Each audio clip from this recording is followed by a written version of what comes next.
power scaling and Invincible don't go hand in hand, but it doesn't stop us nerds from trying to see who is the strongest. So today I have listed here the top 10 strongest abilities in Invincible. Starting at number 10, I've got the man, the myth, the immortal. As much of a meme this guy is on social media, he really does have a pretty cool ability. Coming with super strength and super speed, like most of the basic Superman heroes have, he also has the ability to just never die. We have seen countless times in the show his head just get absolutely ripped apart, and he always comes back to life. Now, if he was a bit smarter and maybe had a brain like Robot, he might be able to utilize this in a much stronger way. But the downfall to the Immortal's ability really just is boredom. His life is kind of pointless when his life just never ends. We saw this when Invincible went into the future and saw King Immortal, where he just wanted to die. So even though it's a pretty powerful ability, it doesn't really do much apart from give you pain, which is why he's at number 10. But at number 9, we pretty much have the exact same ability as Immortal,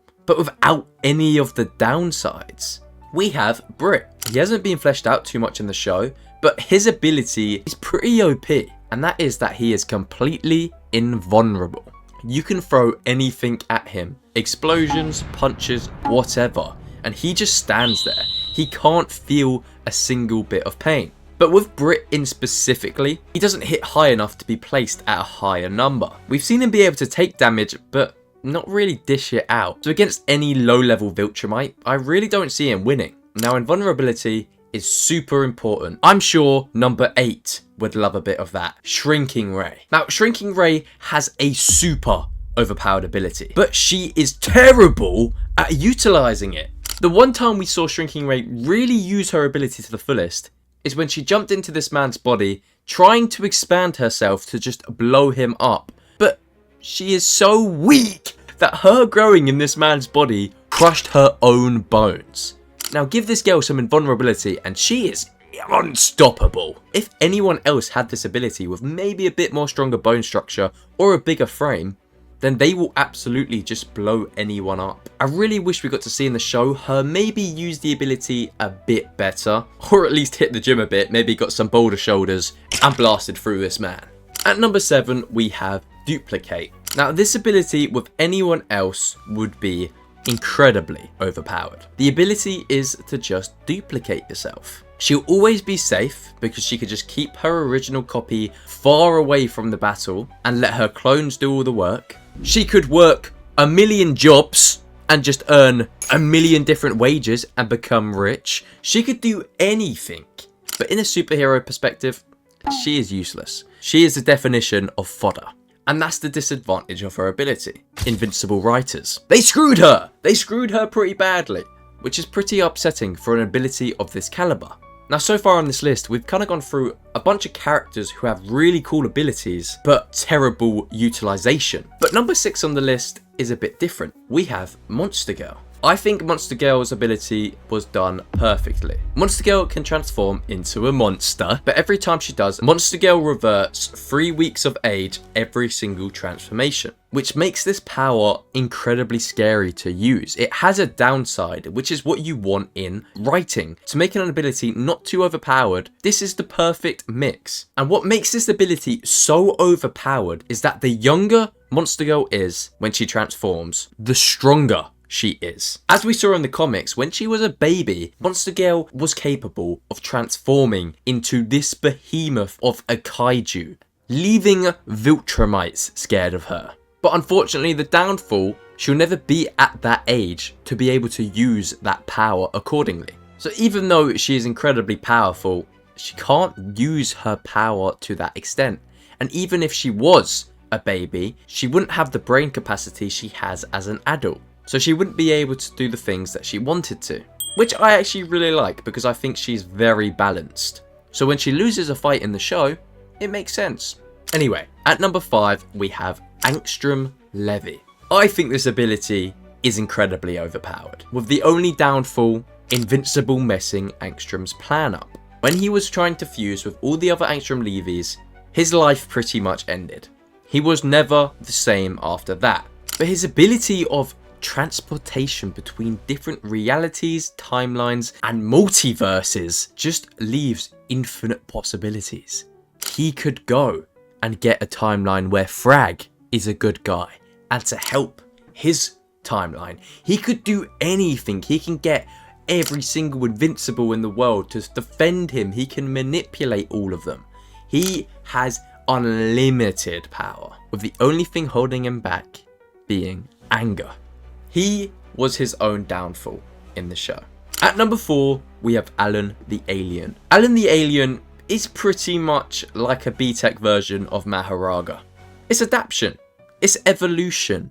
Every time he gets into a situation that should have killed him, he comes back stronger. As we saw from his first Viltrumite encounter to his second. He was tanking those punches so much better and actually being able to deal damage back. The only thing with Alan, I think he was very underexplored in the show, lost a lot of muscle mass, and was kind of useless. He didn't kill anyone in the Viltrumite War, and he didn't actually put in much work.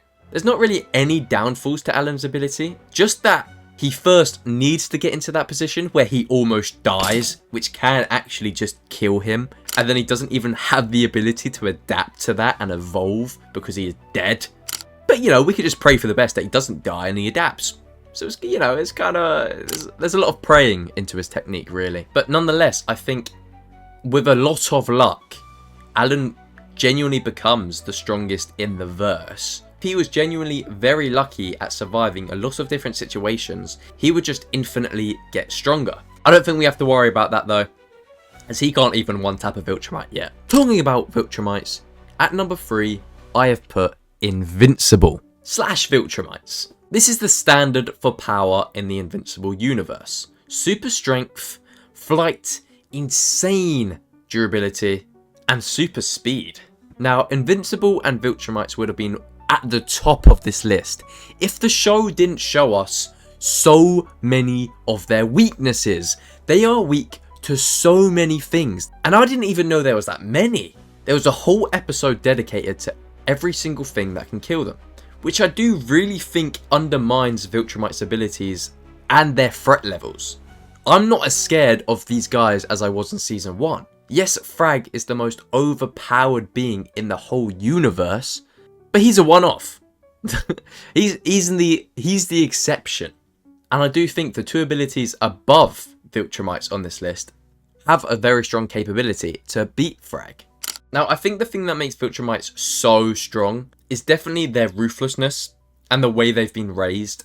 And being able to live thousands on thousands of years, you have so much time to make sure you have polished every single part of your fighting abilities, which definitely gives them the edge on so many different abilities and species. But I genuinely think our number 2 ability would beat them. And at number 2, we have Atom Eve. Now wait. I know she's useless. She is the worst character in the whole show. She can't do anything. She uses her ability like shit. She's tired all the time. She's now thick as fuck, which I kind of like. But she can manipulate mana on an atomic level. If she didn't have the limiters placed on her as a child, and she could use the full potential of her ability, like she did on Conquest when she was at a near-death experience, she would beat everyone. She'd win. She'd win. She'd just win. Air, gone. No air. Oh, you don't need air? Your body, gone. It's gone. Destroyed. Snaps. She's like Thanos. Boom. She is the Reality Stone reincarnated. You can't touch her. You just can't. The only thing is, she has limiters. She can't make her brain tap into that power. And she's also just useless. She is just very freaking useless. She's dumb. She has so much opportunities to use her powers and she just doesn't. But give this power to someone with a brain and someone that doesn't have the limiters, they just win. Her power is almost limitless. And to be honest, I think Atom Eve might even be at number 1. But the only reason I'm leaving her at number 2 is because she hasn't showed herself in the show. She has so many opportunities to do so, but she fumbles every one. So at number 1, I really had to put this guy at the top. Could have been between number 2 and number 1, but I have settled with Battle Beast. No complicated ability, no tricks. Just pure love of the frickin' game. This man is a beast. He goes hand to hand with Frag. Honestly, His fight against Frag was the luckiest day of Frag's life. If Battle Beast didn't injure himself, he's winning. I put my hands up, Battle Beast is winning. Battle Beast solos. This man injured himself just to have a scrap. Frag can fly, super speed, and super cheats. He just has hacks, and Battle Beast still put him in his place. Unfortunately, Battle Beast lost that fight, but any other situation, Battle Beast is winning. I don't care. He wins. He is number 1. Alright, and that is my list.